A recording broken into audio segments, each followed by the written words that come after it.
ano-ano po ba yung mga test na to for them, okay, to understand it? Okay, so usually meron po tayong apat na diagnostic test para ma-determine po kung tayo po ba ay may diabetes or not, no? So, ang isa po doon ay yung fasting blood sugar. So, pag sinabi pong fasting blood sugar, dapat po hindi tayo kakain or iinom for 8 hours bago mapagawa yung test, no? So, for all the tests, meron po yan mga cut-off, no? So, when we do the test, ine-explain naman po sa inyo ng mga doktor kung ano yung cut-off, kung bakit po kayo masasabihang may diabetes, usually kung lumalagpas. So, for example po, sa fasting blood sugar, yung cut-off po natin for diabetes is 126 milligrams per deciliter. Okay?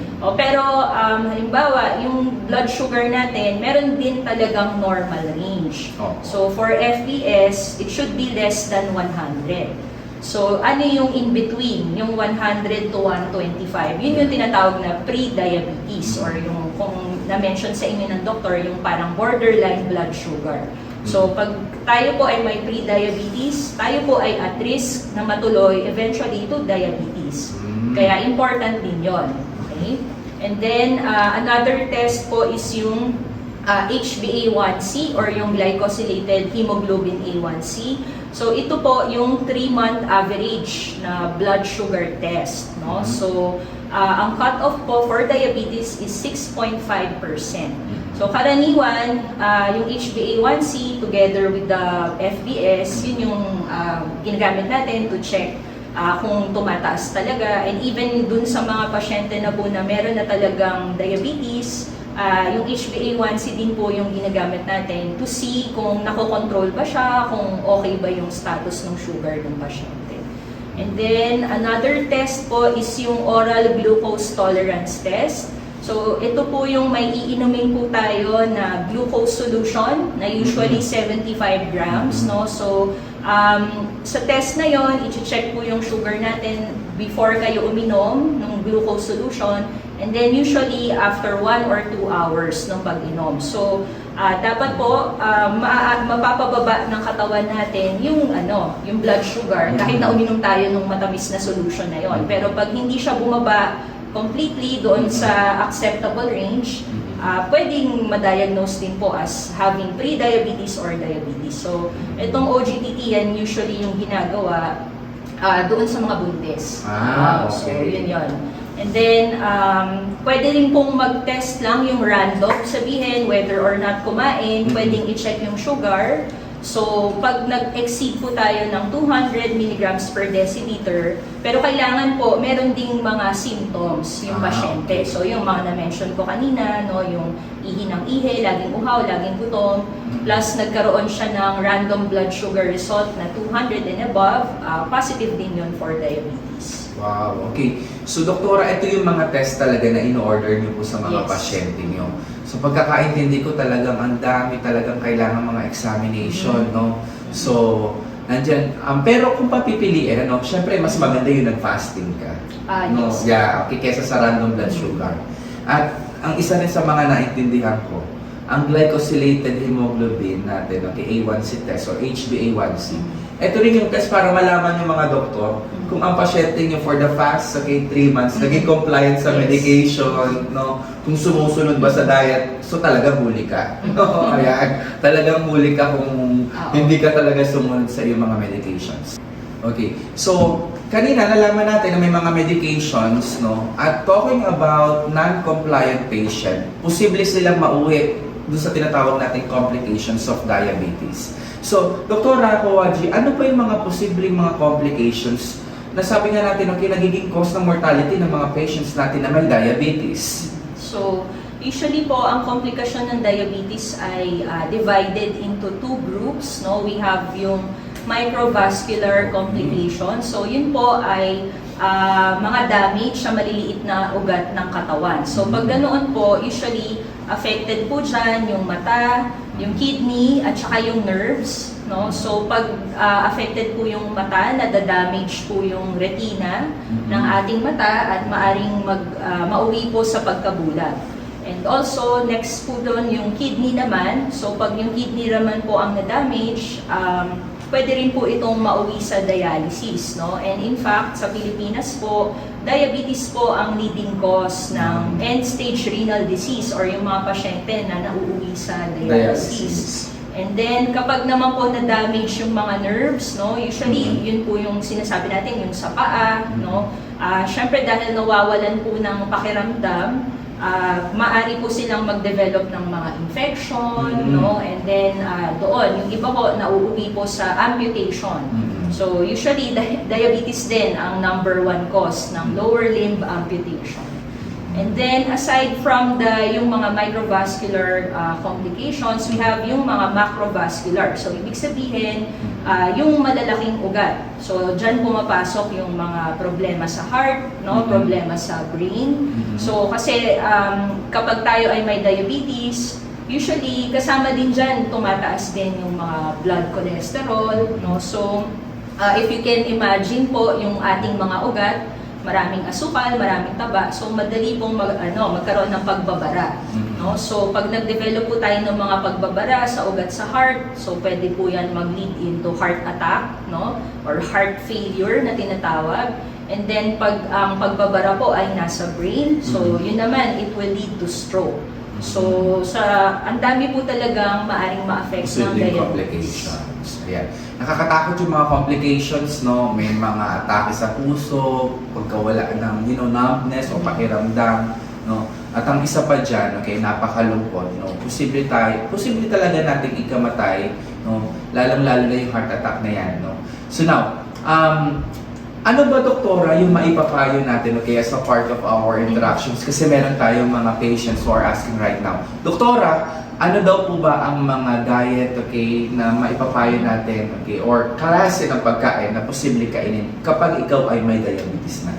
Okay, so para po i-manage ang diabetes, hindi lang po talaga gamot ang kailangan. Kasi nga, yung pinag-ugatan po ng sakit ay multifactorial. So, isa na doon po ay yung diet. Okay, so actually wala pong talagang specific na diet para sa diabetes. It depends po doon sa pasyente, no? Halimbawa kung ang pasyente ay mabigat, sobra ang timbang, magbabago po yung mga binibigay sa kanya. Kung tayo po ay meron din at the same time mataas na cholesterol or mataas ang creatinine, so mag-iiba. Pero in general, kailangan po balanced diet. So, may mga pasyente sa akin nagtatanong, bawal na po ba akong kumain ng kanin? Bawal na po ba akong kumain ng tinapay? So, actually, yung carbohydrates na nasa kanin, nasa tinapay, hindi siya bawal. No? Yung amount po ang kailangan nating i-control. No? Kasi usually po, dapat kung anong kinakain natin, akma mo siya sa ating level of physical activity. So, kung hindi po tayo gaanong active, there's no reason for us to eat ng sobra-sobra. So, dapat meron pa din pong carbohydrates sa ating kinakain, lalo na po yung mga nakagamot, no? Kasi pag tayo ay nakagamot at hindi tayo kumakain ng maayos, at risk din po tayo para sa hypoglycemia or yung sobrang baba naman na nasa kabilang sa kabilang side naman. Sa kabilang side naman. So, ang carbohydrates po, meron pong talagang healthy or unhealthy. So yung mga unhealthy, yung mga walang masyadong nutritional value.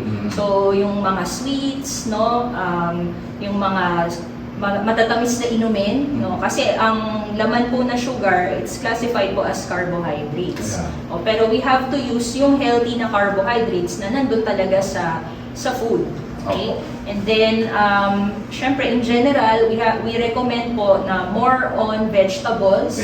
Vegetables, kasi ang vegetables po, high in fiber, high in vitamins and nutrients, no?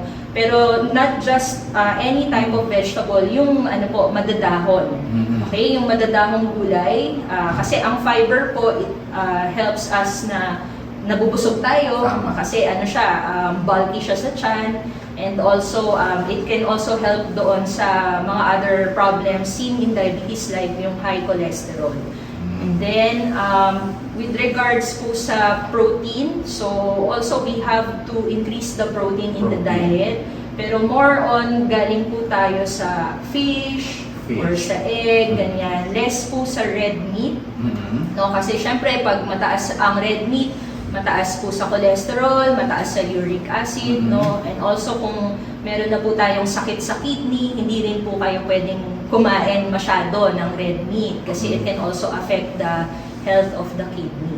So basically, you have to discuss with the doctor kung ano yung situation mo as a patient, no? Kung ano yung physical activity mo, kung ano yung kaya mong i-modify sa diet kasi syempre hindi naman pare-parehas yung pwede nating i-recommend sa pasyente. So meron ding mga situation na talagang they can't help na mag-order sila kasi busy sila, ganyan. So kailangan pag-usapan mabuti.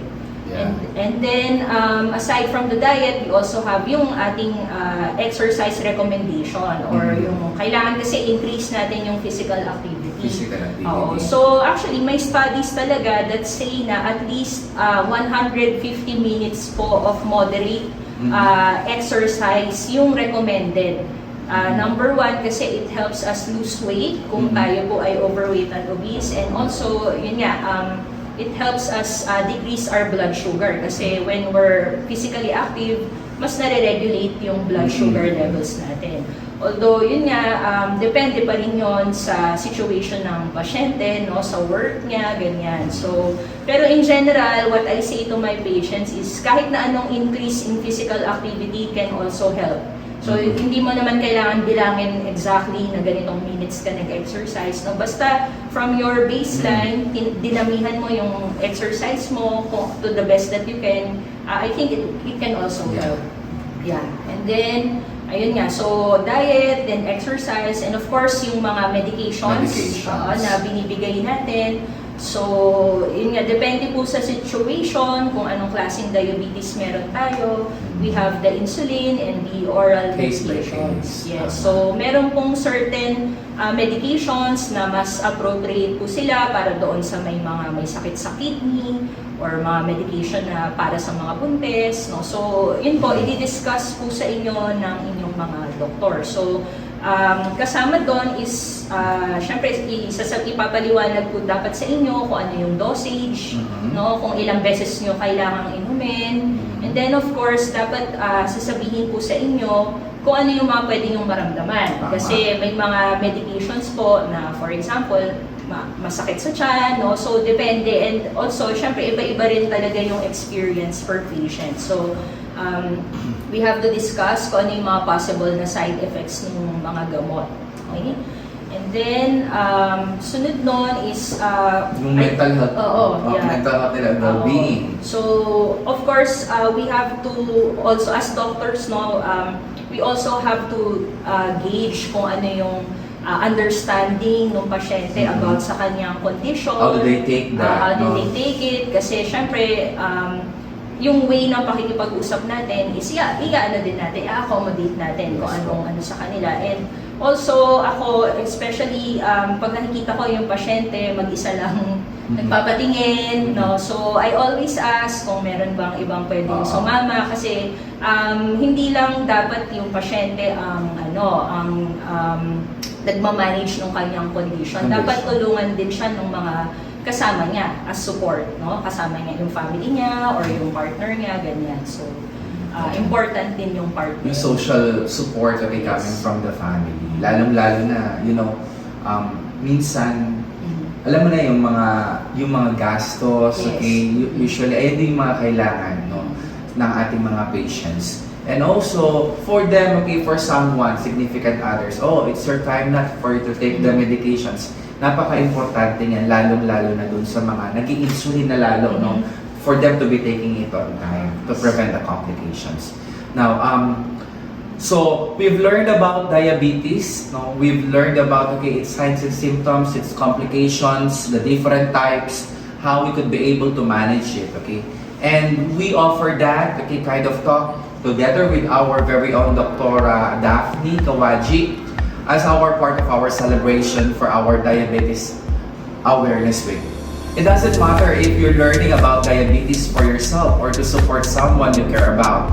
What matters most is that you're helping to spread the word and reduce the chances facing the condition alone, without the help of healthcare professionals and loved ones. And our doctors here in Olivares General Hospital is here to help our patient, especially Dr. Kawaji, to prevent diabetes, control it, and prevent its complications. Again, maraming salamat po, Dr. Kawaji, and this is your host again, Mr. Dayo Aguilar, for OGH Talks.